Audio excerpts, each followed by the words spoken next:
वाहिगुरू जी का खालसा वाहिगुरू जी की फतेह।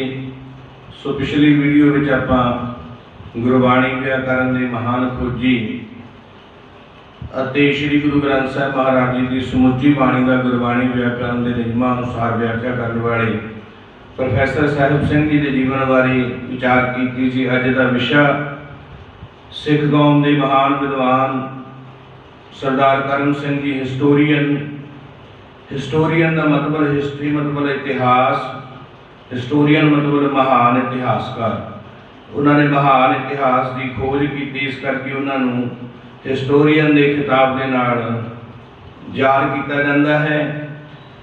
इतिहास में प्रसिद्ध माई भागो के बरसाए हुए माझे के पिंड झबाल के मार्च 1984 प्रोफैसर करम सिंह का जन्म होया। भाई गुरदास जी के समय भाई गुरदास जी ने अपने समय के प्रसिद्ध सिखां का जिक्र करते हैं, जिस भाई लंगाह का जिक्र इस तरह अपनी वार में लिखिया है। पट्टी अंदर चौधरी ढिलों लाल लंगाह सुहंदा। उसे भाई लंगाह जी के खानदान विचों ये परिवार सी प्रोफैसर करम सिंह हिस्टोरीयन। इन्हां दे पिता सन सरदार झंडा सिंह जी, इन्हां दे दादा जी सन सरदार हकीकत सिंह जी। आप जी के पिता सरदार झंडा सिंह जी अंग्रेजी फौज में नौकरी करके पेंशन प्राप्त करके आए सन। बचपन तो ही आप खोजी सुभाव के मालक सन। बजुर्गों को प्रश्न करके बहुत गल्लां पुछदे सन। आप जी की तीखण बुद्धि, सिक्खी प्यार ते पंथ की चढ़ती कला लई उद्यम कारण संत अतर सिंह जी आप जी के नाल बहुत स्नेह अते प्यार करते सन। जदों आप जी ने अमृतपान किया, संत जी आप पंज प्यारिਆਂ ਦੇ ਵਿੱਚ शामिल हुए सन। वो अक्सर आप जी ਨੂੰ करम सिंह फिलोसफर के नाम के नाल याद करते सन, बुलाते सन। 5-6 साल की उम्र में आपने विद्या प्राप्ति लिए स्कूल में दाखिला करवाया। प्राइमरी आप जी ने पिंड झबाल विखे की। Middle Khalsa college school Amritsar विखे, 10वीं तरनताਰਨ विखे जाके आपने पास की। फिर 1902 में खालसा कॉलेज अमृतसर विखे FSC क्लास में सबजैक्ट आप जी ने साइंस रखिया। पर कॉलेज में ही आप जी को इतिहासक पुस्तकां पढ़ने का शौक लग गया सी। ये समा सिंह सभा लहर की उभार का समा सी, जदों सिੱਖੀ के प्रचार और प्रसार को मुख रखते हैं। सरदार गुरमुख सिंह, भाई गुरमुख सिंह, ज्ञानी दिल सिंह वर्गे महान विद्वानों ने रल के सिंह सभा लहर शुरू की सी। इन्हां दिनां विच खालसा कॉलेज में ही आप जी के नाल प्रिंसीपल जोत सिंह, मास्टर तारा सिंह, सरदार मान सिंह, मास्टर ईसर सिंह और सरदार अमर सिंह जी भी आदि सज्जन पढ़ते सन, जो मगरों पंथक कार्य खेत्रों में प्रसिद्ध हुए। सरदार अमर सिंह बासू, मास्टर ईशर सिंह जी टोटियां तरनताਰਨ ते सरदार गुरमुख सिंह जी टोटियां, ये आप जी के खास जोटीदार ते खास मित्र होया करते सन। 3 ए ते चौथे आप ये चारे मित्र भरावां वांग इकट्ठे रहंदे सन। पंथक हालतां उत्ते विचार करते रहंदे सन अते कोई महान कार्य करके विखाउण लई आपस में सोचते विचारा करते रहंदे सन।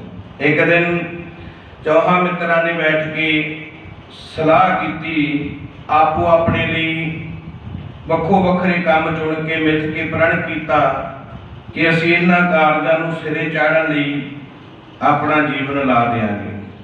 ये 4 मित्र सन, चारां ने आपो अपना काम चुनिया। सरदार करम सिंह हिस्टोरीयन कहंदा, मैं सिख इतिहास की विग्यानक ढंग नाल खोज करांगा अते सिख इतिहास लिखांगा। क्योंकि सही इतिहास तो बगैर कौमां ना जिंदा रह सकदियां हन, ना अगे बढ़ सकदियां हन।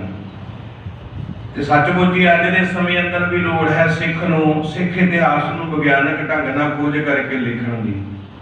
कई बार आम प्रचारक कह दिंदे हन कि साइंस ते धर्म का आपस में विरोध है। नहीं भाई, ज्ञान दे विचों ही विज्ञान का जन्म होया है। ये गल सानूं समझ लैनी चाहिए है। सिख धर्म का ते विज्ञान का साइंस का बहुत डूंगा संबंध है। सिख धर्म कुदरत नाल जां कुदरती निज़मां नाल प्यार करना सिखाउंदा है ते साइंस वो कुदरत के गुझे निज़मां दे गुझे भेत खोलदी है। साइंस ते विज्ञान साइंस अते धर्म परस्पर विरोधी नहीं हैं, इन्हां दा आपस में डूंगा संबंध है। मास्टर ईसर सिंह जी ने कहा, मैं धार्मिक ग्रंथां दा ते सिद्धांतां दा अध्ययन करांगा, धर्म विद्याला बना के सिख नौजवानों नूं सिख धर्म की सिक्ख्या दे के सच्चे धर्मी बनाउण लई अपना सारा जीवन लावांगा। तीसरा मित्र सरदार अमर सिंह वासू, उसने कहा, मैं अखबार नवीस अते लेखक बनांगा अते संपादक अते साहित्यकार बनने लई वध तो वध सिक्ख्या प्राप्त करके पंजाब दी अते कौम दी सेवा करांगा। चौथा ते आखिरी मित्र सरदार गुरमुख सिंह ने कहा, मैं उच्च विद्या प्राप्त करके पहला प्रोफैसर बनांगा, फिर किसी कॉलेज का प्रिंसीपल बनांगा। प्रिंसीपल बन के विद्या का चानना फैला के मैं पंथ की सेवा करांगा। इन्हां चौहां ने आपको अपने प्रण पत्र लिख के भाई वीर सिंह जी नूं दिते। चारे मित्र आपो अपने काम में जुट गए। सरदार करम सिंह हिस्टोरीयन 20-20 घंटे दिन में पढ़ते सन। दिन रात 24 घंटिया के 20-20 घंटे उन्होंने पढ़ना। आपने हिंदी ते फारसी भी सीख ली। सदा पढ़ाई में जुटे रहने करके आप जी ने अंग्रेजी लिखनी है पढ़नी भी चंगी तरह सीख ली। ज़्यादा समा आप इतिहासक पुस्तकां पढ़ते, ये शौक हौली हौली इतिहासक इश्क में बदल गया। तो अज भी सानू इतिहास पढ़न की बड़ी वड्डी लोड़ है, क्यों अज असी सानू इतिहास पढ़न का शौक नहीं।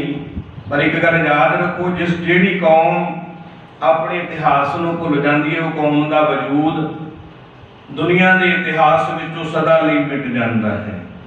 1905 का समा सी, उन्हां समियां दे अंदर BA 4 साल की होया करती सी ते प्रोफैसर करम सिंह 4th ईयर भाव 4थे साल दे जो फाइनल BA के फाइनल एग्जाम होने में 3-4 महीने रहते सन। आप एक दिन अपने मित्रों को कहन लगे, भरावो मैं हुण पढ़ नहीं सकता। जब मैं देखता हाँ कि सिख राज के समय के 80-90 साल के बजुर्ग बाबे जिन्हों ने सिख राज दी चढ़दियां कलां ते ढहंदियां कलां देखियां, अंग्रेज़ों नाल युद्धां जंगां विच हिस्सा लिया, वो एक एक करके अखां मीचते जा रहे ने। भाव वो खत्म होंदे जा रहे ने, इस दुनिया तो जा रहे ने। ते मेरा हिरदा सिख इतिहास की खोज लई खिंडिया पुंडिया मसाला इकट्ठा करने लई बेचैन हो रहा है। जदों मैं किसी बजुर्ग के मरण की गल सुनता हाँ तो मैनूं इंज लगता है कि बहुमुल्ली इतिहासक दौलत अलोप हो रही है। कॉलेज के प्रिंसीपल साहिब, प्रोफैसर ने, मित्रा ने, क्योंकि प्रोफैसर करम सिंह खुद एक पढ़ने में बहुत ही होशियार विद्यार्थी से, उन्होंने बहुत समझाया कि बेटा 3-4 महीने का समा रहा, फाइनल एग्जाम दे के चले जाना। पर आप जी ने कहा जे ये 4 महीनों में कुछ बिरध बजुर्ग होर अकाल चलाना करके जिहड़ा इन्हां दे हिरदे दे अंदर बहुत बड़ा इतिहास पिया है, इतिहासक खजाना जमा है, फिर वो मैनूं कित्थों मिलेगा। पढ़ाई तो फिर भी हो सकती है, पर इन्हां बजुर्गों की मौत तो बाद ही बहुत बड़ा इतिहासक खजाना मैनूं कितों नहीं मिलना। आपने किसी की गल ना मनी, पिंड पिंड जाके बिरध बजुर्गों को मिल के उन्होंने बयान लिखने शुरू कर दिते।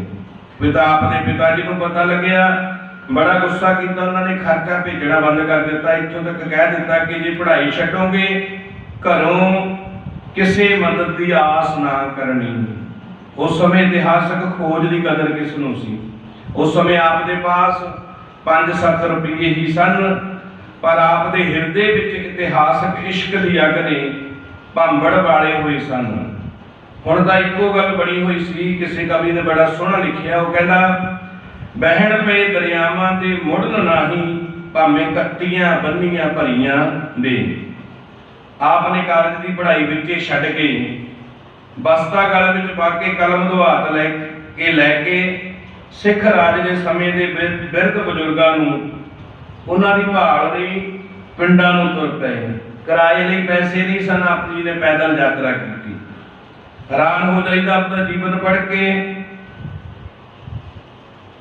किराए लिए पैसे ना होने करके कई बार आप 30-30 40-40 मील का पेंडा आप जी ने पैदल तय किया। जे किसी पासों कुछ पैसे मिलने आप टांगे घोड़ी या गड्डी द्वारा भी सफर कर लेंदे। आप जिस पिंड विच जांदे रात गुरुद्वारा साहिब कटदे, उत्थों ही आप जी नूं प्रशादा पानी भी मिल जांदा सी, पर कई बार भुखे भी रहना पैंदा सी। जिथे किते बिरध बाबे मिलते आप उन्होंने वडमुले ज्ञान, उन्होंने बयान, उन्होंने तो जानकारी इतिहास इकट्ठा करते। जिन्ना औकड़ा कठिनाइयां में आपने ये काम किया, वो कठिनाइयां वो आपकी औकड़ा नूं किसी कलम राही बयान नहीं किया जा सकता। आपने अपने डायरी विच कई घटनावां दर्ज कीतियां जिन्हां तो पता लगता है कि कई बार आपकी जान भी खतरे में पै जाती सी। सरदार करम सिंह का मित्र सी मास्टर ईश्वर सिंह। एक दिन वो अचानक मिलिया, वो घर जाख आश्रम गुजरांवाला विखे पढ़ाउंदा सी। 15 रुपए महीने उसकी तनख्वाह सी। जदों प्रोफैसर करम सिंह नाल दा मेल होया, बड़ा खुश होए ते करम सिंह ने दस्सिया कि मैं अपने उस मिशन विच लग्या होया। ਜਿਹੜੀਆਂ ਆਪਾਂ आपस में मित्रा ने 4 प्रण कीते सन, लिख के भाई वीर सिंह नूं दिते हुए सन। प्रोफैसर करम सिंह दा भाई करम सिंह दा सिदक अते इतिहास प्रेम देख के भाई ईश्वर सिंह ने अपनी अद्धी तनख्वाह हर महीने आप नूं देण दी पेशकश कीती। 15 रुपए विचों 7.5 रुपए देण दा यतन हर महीने आप जी नूं देण दा फैसला कीता। भाई तख्त सिंह फिरोजपुर वाले, भाई मोहन सिंह जी वैद तरन तारण वाले, ये भी समय समय ते जिथे सरदार करम सिंह की हौसला अफजाई करते, नाल थोड़ी बहुती मदद भी सहायता भी करते। एक समय पंजाब विच प्लेग की बीमारी फैल गई सी। आप नूं चेलियां वाले पिंड विच किसी ने दस्सिया कि 100 साल के बजुर्ग रहंदे हन, जिन्हां नूं सिख राज दीयां घटनावां बारे काफ़ी वाकफी है। आप उस पिंड विच पहुंचे, प्लेग पैण करके पिंड में हफड़ा दफड़ी मची हुई सी। पिंड के लोग घर बार छड्ड के बाहर भज रहे सन, पर आप उस बजुर्ग नूं मिले। जो आप जी ने उस बजुर्ग नूं सिख राज के समय दीयां कहानियां बारे, इतिहास बारे पूछना चाहया, परिवार आप दे पिछे पै गया। क्यों? वो कहते किहड़े कुबेड़े समय किहड़ा रग आप जी ने शोह दिता। प्लेग की बीमारी फैली हुई है, पंजाब दुनिया में हफड़ा दफड़ी मची हुई है, जाओ तुसीं इत्थों, असी या साडे बजुर्ग तुहानूं इतिहास की कोई गल नहीं दसणगे। बड़ी उन्होंने ताड़ना की ते भाई करम सिंह जी उदास होकर वापस आ गए। जदों वापस आए, आप सोच ही रहे सन कि जे किते वो बजुर्ग चढ़ाई करके उन्होंने दिल विचला, उन्होंने मन विच, उन्होंने दिमाग विच जो इतिहास है, इतिहासक बहुत मुंडा खजाना है, वो उन्होंने नाल ही अलोप हो जाएगा, खत्म हो जाएगा। अचानक ही वो बजुर्ग की प्लेग नाल मौत हो गई। आप बहुत दुखी हुए। जिन्हां कठिनाइयां नाल आपने पंजाब के पिंड पिंड विच जाके फिर के बिरध बजुर्गों तो बयान इकट्ठे किए, उसका कुछ वर्णन आपने अपने लेख मेरा पहला यतन विच कीता है। फिर आपने गुरु नानक पातशाह की मक्के मदीने तो बगदाद की यात्रा संबंधी खोज करने का फैसला किया। आपने मक्के जाने का फैसला किया, पर गैर मुसलमानों विचों सतगुरु गुरु नानक पातशाह ही सन जो मक्के की यात्रा कर सकते, जिन्होंने मक्के की यात्रा की, वरना कोई गैर मुसलमान मक्के की धरती पर नहीं गया। गुरु नानक पातशाह तो दूसरे इंसान ने सरदार करम सिंह जिन्हों ने जाके गुरु नानक पातशाह के इतिहास को खोजण का यतन किया। भाई तख्त सिंह फिरोजपुर वालियां जाके दस्सिया, उन्होंने बड़ी खुशी हुई, उन्होंने बड़ा हौसला दिता। ते नाल ही भाई साहब ने करम सिंह नूं कुछ माया भी दिती, रेशमी सुरमई दस्तारा ते कसरी कपड़े, जो कि यात्रा समय बहुत घट मैले हुंदे हन। भाई साहब ने, भाई तख्त सिंह ने वो भी सरदार करम सिंह जी नूं दिते। आप कराची पहुंचे, उथों मक्के लई हाजियां दे नाल जाना हुंदा सी, क्योंकि मक्के की यात्रा हाजी के भेख में ही भेख धार के हो सकती सी। कराची पहुंचने तो बाद उथों इकट्ठे होकर जाना सी, ते उत्थे हाजियां का एक जत्थेदार सी जिसकी अचानक तबीयत खराब हो गई। हुण प्रोफैसर करम सिंह जी ने देसी नुस्खियां वाले भी काफ़ी वाकफी सी। इन्होंने कुछ चीज़ां मंगाइया, समान मंगाया, रगड़ के दवाई तैयार की, देसी दवाई तैयार करके दी। वो जथेदार अगले दिन ठीक हो गया, वो आप जी का मरीज बन गया। उसको आपने सारी गल दसी तो उन्होंने करम सिंह नूं कहा कि तुसीं फिक्र ना करो, केस पिछे सुट के सरमई दस्तारा बन के टसरी कपड़े पहन लगो, 5 नमाज़ां तुहानूं याद ही हैं। देखो करम सिंह ने मक्के जाण तो पहला 5 नमाज़ां याद कीतियां मूँह जबानी। मैं तुहाडी हर मदद करांगा, कोशिश करांगे तो करांगा कि तुहाडी यात्रा ये पूरी हो जाए। जब बगदाद पहुंचे, वड्डी मस्जिद विच ठहरा कीता हाजियां दा, उत्थे किसी मुसलमान ने आप नूं अमृत वेले जपजी साहिब का पाठ करते ने सुन लिया। उत्थे हल्ला मच गया, बवाल मच गया कि आप मुसलमान नहीं सिख हो। पर प्रोफैसर भाई करम सिंह कहता नहीं मैं मुसलमान है। वो कहते सुन्नत दिखाओ, मुसलमान धर्म का निज़म है, जिसकी सुन्नत की होगी वही मुसलमान होगा। प्रोफैसर करम सिंह कहते भाई नहीं, मेरे माता पिता ने अजे तक मेरी सुन्नत नहीं करवाई। उन्होंने होर शक हो गया। वो कहते परसों नूं जुम्मे की नमाज है, जुम्मे की नमाज तो पहला तुहाडी सुन्नत करांगे, तुहाडे केस कतल करांगे, जुम्मे की नमाज अदा करन तो बाद तुसीं पक्के मुसलमान बन जाओगे। फिर इथों आपां हज लई तुरांगे, मक्के लई तुरांगे। तो प्रोफैसर करम सिंह का दिल बहुत दुखी होया। क्यों? वो सोचण लगे हुण की बनेगा, केस कटवाउण नालों तां मरना चंगा है। भाई करम सिंह कहते क्योंकि सिख केस गुरु की मोहर हैं। जिस करंसी उत्ते समय दे सरकार की मोहर ना होवे, करंसी रद्दी कागज होया करदा है। जिस गुरसिख के जीवन में गुरु की मोहर नहीं, वो जीवन गुरु लिए कोई अहमियत नहीं रखता। जदों उन्होंने याद आया कि इस शहर में बगदाद के शहर में उन्होंने दोस्त का चाचा, उन्होंने दोस्त का चाचा रहिंदा जो पुलिस में है, उसनूं जाके मिले। उन्होंने उसनूं बचाया तो प्रोफैसर जी नूं अपने नाल अपने घर लै गए। सबनूं ताड़ना की कि खबरदार इस परदेसी नूं किसी ने तंग नहीं करना। करम सिंह मक्के तो नहीं जा सके, पर बगदाद रह के आप जी ने गुरु नानक सच्चे पातशाह के इतिहास की काफ़ी पड़ताल की, खोज की। बगदाद तो मुड़ आप कड़ाह प्रसाद त्याग करके अकाल तख्त से पेश हुए। ग्रंथी सिंह ने अरदास करने तो जवाब दे दिता, कहना आप मुसलमानों के देश में रह के आए हो, उन्होंने हाथ का खाना खाते रहे हो, तनख्वाह लवा के अमृत छको, फिर अरदास होगी। ये वो समा सी जो गुरधामां ते पुजारियों का महंतां का कब्जा सी, जो अमरधारी सिंघां की अरदास नहीं करते सन, जिन्हां की जुबान विचों ये भी लफ्ज़ निकले कि तुसीं चूड़े चमारां नूं अमृत छकाउंदे हो, तुसीं मुसलमानां तो छूत छात नहीं करते। सिंह सभा लहर के मोढियां विचों पंथ प्रसिद्ध विद्वान ज्ञानी दित सिंह जी भी इन्हां महंतां ते पखंडी पुजारियां तो तिरस्कार के पात्र बने। उन्होंने भी ज्ञानी दित सिंह जी नूं भंडिया और उन्होंने हथों इत्थों तक प्रसाद भी नहीं लेंदे सन। पर प्रोफैसर करम सिंह कहते जे ये करन नाल मैनूं तनख्वाह लगेगी सो चंगा है, मैं सिख इतिहास लिखण तो बाद इकट्ठी ही तनख्वाह लवांगा, इकट्ठी ही तनख्वाह लगावांगा, भुल बख्शा लवांगा। बगदाद तो मुड़ के आपने पहला फिर पुस्तकां लिखण का यतन किया। पहला बाबा बंदा बहादुर लिखी, फिर करतक के विसाख लिखी। ये पुस्तक लिखण का नवीन ढंग सी। ये पुस्तकां इतिहासक खोज का नमूना सन, पर यह पुस्तकां कईयां नूं, ये पुस्तक करतक के विसाख कईयां नूं पसंद ना आई। क्यों? क्योंकि इतिहासक तत्थां नाल भाई करम सिंह जी ने बाले नूं रद्द किया कि बाले नां दा कोई भी आदमी गुरु नानक पातशाह का साथी नहीं सी। ते नंबर 2, गुरु नानक साहब सच्चे पातशाह का जन्म कत्तक की पुन्निया नहीं विसाख के महीने विच है। ते ये नवीं ते वखरी गल पुरातन मर्यादा वाली परंपरावादी लोगों नूं अते डेरेदार बाबियां नूं किवें पसंद आ गई। अज दे समय विच भी तुसीं देखो, अज दे युग विच भी जदों मीडिया के युग विच अज कोई तत् गुरमत का प्रचारक वखरी अते नवें तरीके नाल गुरमत का प्रचार करता है, जिसनूं हज़ारां की गिणती विच लोग सुनते हैं, पसंद करते हैं।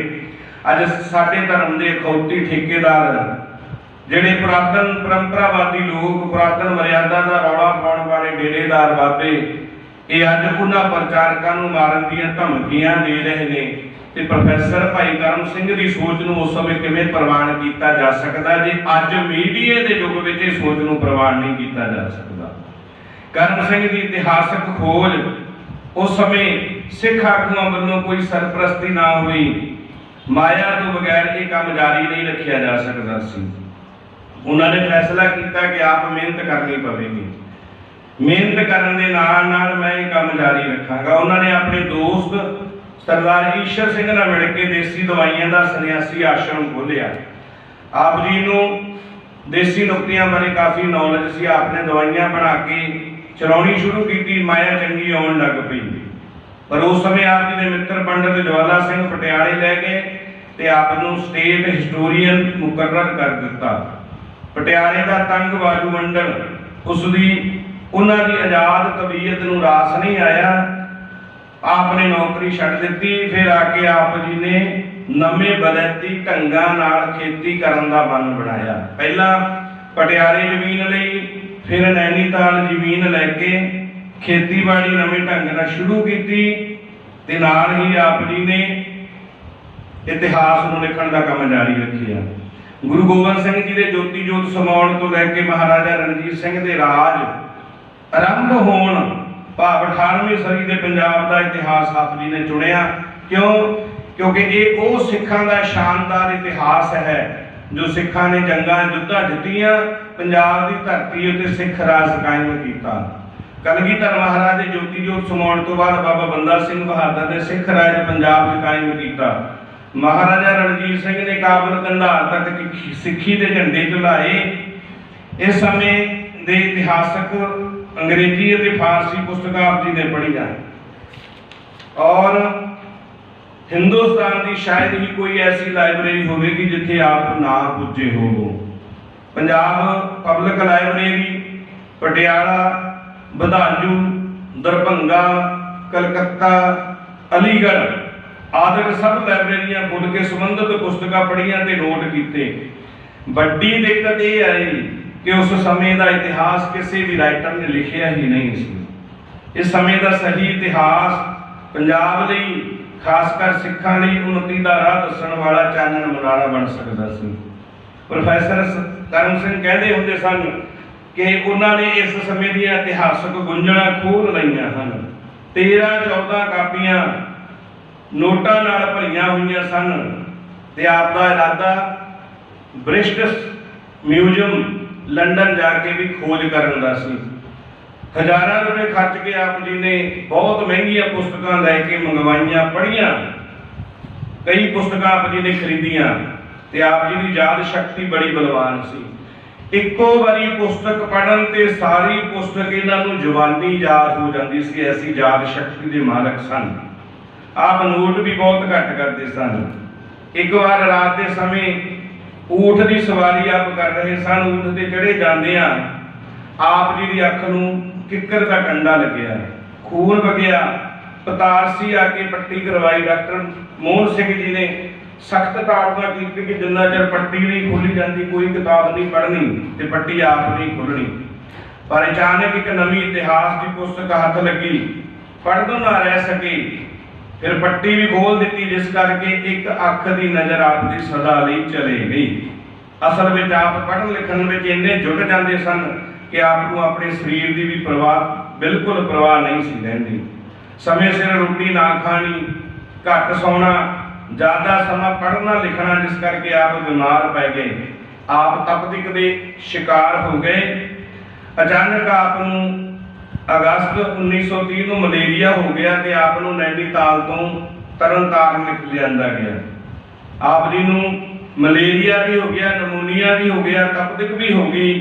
अचानक 10 सितंबर 1930 को संसार तो सदा लिए आप कूच कर गए।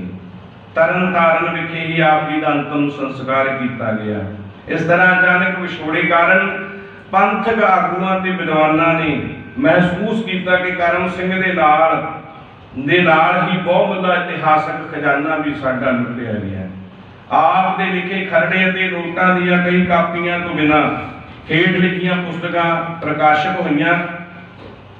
नंबर 1 बंदा बहादुर नंबर 2 कत्तर के विसाख, नंबर 3 जीवन हरनाम कौर, नंबर 4 जीवन सदा कौर, नंबर 5 बंदा कौन था उर्दू विच लिखी है, नंबर 6 महाराजा आला सिंह, नंबर 7 गुरमुख गुरपुरब निर्णय, नंबर 8 अमर खालसा ते नंबर 9 गुर गाथा। पटियाले रहन समय आपने स्कूल ਲਈ कुछ विद्यक रीडर भी लिखियां, कई इतिहासक लेख, बुजुर्गों के बयान, काजी नूर मुहम्मद के जगनामे संबंधी कई लेख लिखे जो फुलवाड़ी में छपते रहे। 22 दिसंबर 1929 को अकाल तख्त की मीटिंग हुई, सिख इतिहास सोसायटी कायम की गई, प्रोफैसर भाई करम सिंह को सकत्तर मुकर्रर किया गया, 7 मैंबर होर इस सोसायटी में शामिल किए गए।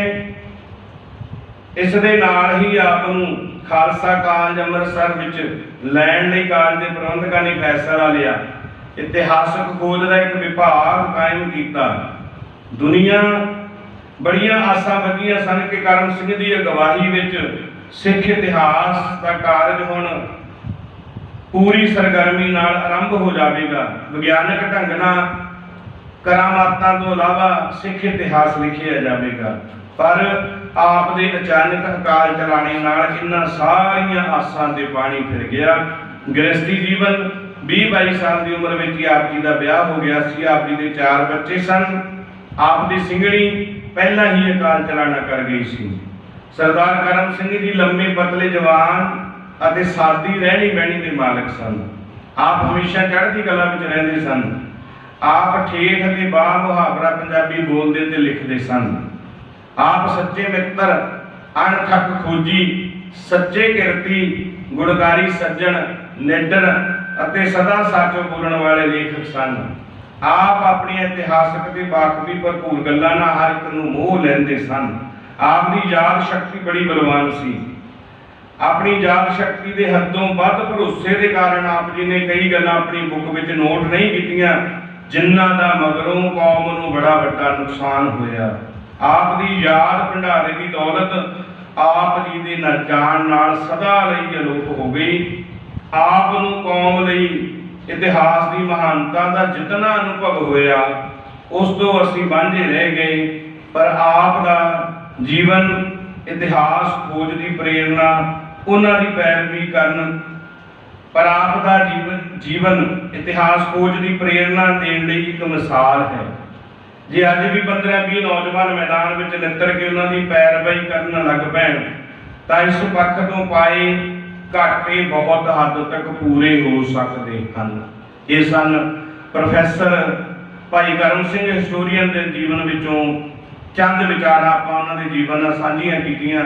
भाई कान सिंह नाभा, प्रोफैसर साहिब सिंह ते सरदार करम सिंह हिस्टोरीयन, इन्हां विद्वानां दा जीवन बहुत विशाल है। आपां तां टूक मात्र चंद मात्र कुछ गल्लां चुन के उन्हां दी महान शख्सियत नूं याद कीता है। होईआं भुल्लां दी खिमा। वाहिगुरू जी का खालसा, वाहिगुरू जी की फतेह।